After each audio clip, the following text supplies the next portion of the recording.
Hello, big boy. This is Baba. New story for you today. Can you tell what it's about? It's about trains, but most important is the one at the front that we call the locomotive. This is a story about a beautiful locomotive. And the locomotive goes on a thing called a railroad, or we call it a railway, but the Americans call it a railroad. And this railroad is quite important. This man here is Abraham Lincoln, and he was in charge of America when they started building or finished building the railroad here. And you see that there's a bit in yellow and there's a bit in orange, and then there's the rest of it that goes all the way through to New York. This was very long, but what people generally forget is that the people who built it at the time were mostly Chinese. And the Chinese were brought over on big boats and big ships, and they were the ones who actually put it together. So let's go and have a little bit of learning and understand about the railroad and the really super important people who made it run. Here is a road made for crossing the country. A new road of rails made for people to ride. Here's how the road was built, with a grunt and a heave and a swing, with the ring of shovels on stone, the ring of hammers on spikes. Clank, clank, clank. Men came from far away to build from the east, to build from the west, and to meet in the middle. They cleared the rocks and dug the tunnels. They raised the hammers and brought them down. 3 strokes to the spike, 10 spikes to the rail. Clank, clank, clank. Here your trip begins, at the depot, on the platform. The people here, the passengers, have packed and shipped all their things. All their things. Everything. They have their tickets for a trip for a week, through days and nights, across the wide country, down to the sea. Look for the train that will take you the first trip, the first train of the trip. Listen for the engine, for the mighty locomotive. She's waiting in the rail yard, ready for her work. Hear the clang of the bell, hear the huff of the engine. Her crew is bringing her out. Clang, clang, clang, clang, clang, clang. See the puff from her stack, a puff of smoke, a smudge in the sky. Clang, clang, clang, clang, clang, clang. Here she comes. See a puff, a smudge in the cloud. Whoo! A storm. Now comes the locomotive. The iron horse, they used to call it. The great machine, 50 feet and 40 tons, wheels spinning, rods swinging, motion within motion, running down the track. She's bright in her paint and her polish, the pride of her company and crew. She pulls her tender, the train behind her. She rolls up close to where you wait. All heat and smoke and noise. Hear the clear, hard call of her bell. Clang, clang, clang, clang, clang, clang. Hear the hiss and the spit of the steam. Hear the engine breathe like a beast. Huff, huff, huff. She carries the crew that makes her run.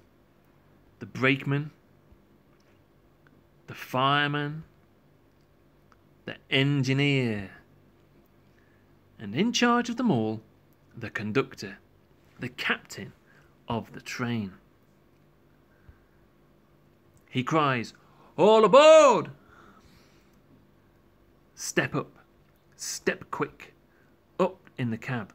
The crew's making ready, the train's about to leave. Up in the cab, small as a closet, and hot as a kitchen.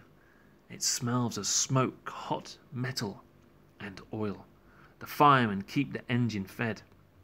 He scoops and lifts and throws the coal from the tender to the firebox. It's hard work, hot work, smoke and cinders, ash and sweat. Hard work, hot work, but that's a fireman's life. He tends the fire that boils the water, that turns the water into steam. Then the engineer, the hogger, pushes forward the Johnson bar.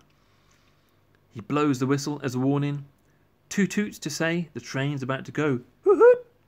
He pulls the throttle lever.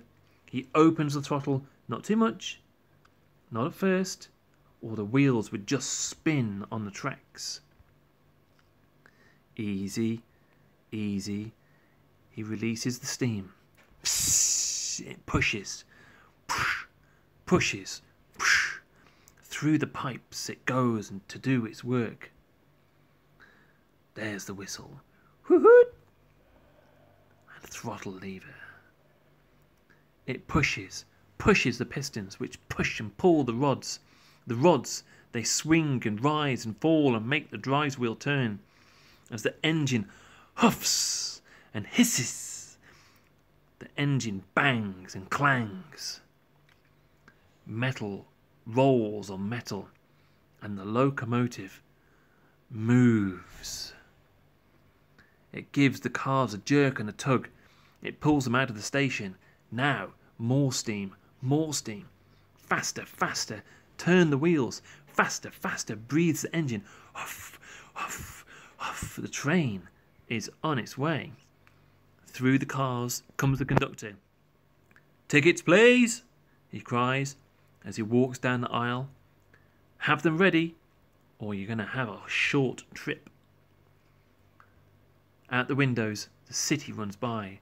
Homes and schools, then farms and fields. They rush up close and then fall away. The engineer feels the wind on his face, the fire at his feet. High up in the cab, he feels the engine shudder and sway. He feels it shake as it picks up speed. The sound of the engine surrounds him, the rhythm of the pistons pounding like hammers, the drivers drumming the rails, the smoke and the steam rushing through the stack. Chug-a-chug, chug-a-chug, chug-a-chug, chug-a-chug. The engineer keeps his hand on the throttle. He keeps his eyes on the line. He is the master of this machine. He knows her moods and tempers, where to set the bars and levers, when to slow down and when to speed up, when to run her wide open fast as she can. "Full steam ahead!" he cries. Faster, faster the wheels turn, faster, faster she breathes.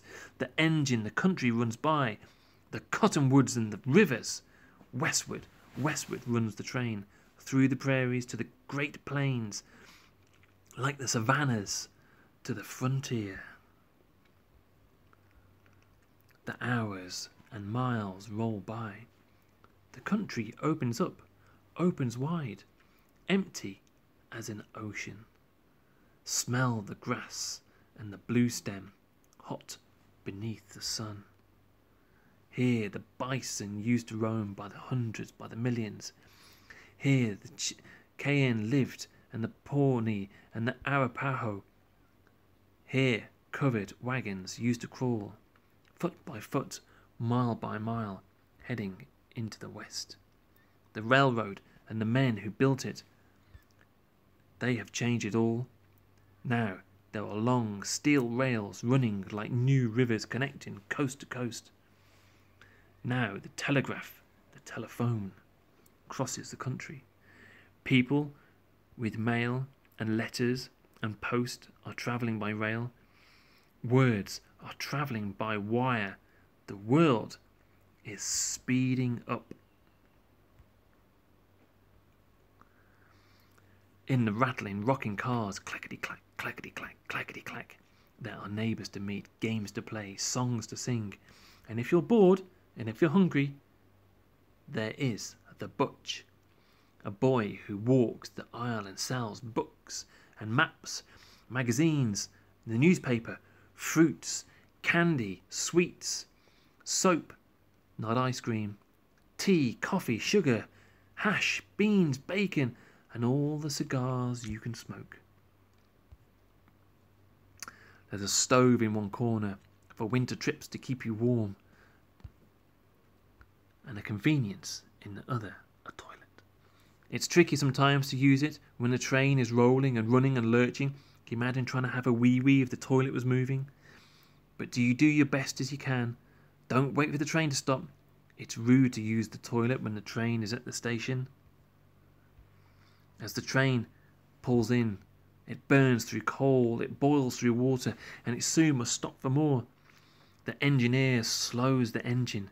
Just like your game, you've got to get water. He blows the whistle to signal to the crew. Down brakes! The brakemen hear the call. They turn on the wheels, which tighten the brakes. They tighten them car by car. The train stops at new cities and stops in new towns. Grand Island and Kearney and North Platte, and on the cities, the towns built up for the railroad, built to keep the engines running. At the water tower, the fireman pulls the spout. The fireman lets the water out. Splash! He fills the tank in the tender so there will be water to pump the boiler, and the engine needs it.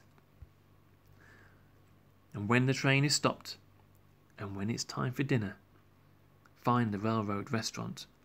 Find the hash house, quick.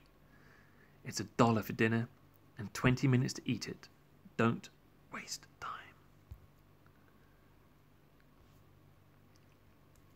Today's menu: buffalo steak, antelope chops, and chicken stew. If the chicken tastes like prairie dog, don't ask why. Then the crew and the engine have done a full day's work. Fresh men and machines will take their place. Into the roundhouse, the old engine goes. Out from the roundhouse, the new engine rolls. The new crew gets to work. The engineer pulls back on the Johnson bar to put the engine into reverse. It's now going backwards. He blows the whistle as a warning. Toot toot toot! 3 toots to say he's going backwards. Now the switchman in the rail yard will attach the engine to the train. He'll step between the tender cars and the two are pushed together, and at just the right moment, no sooner, no later, he'll put the links and pins in place that will hold the train together.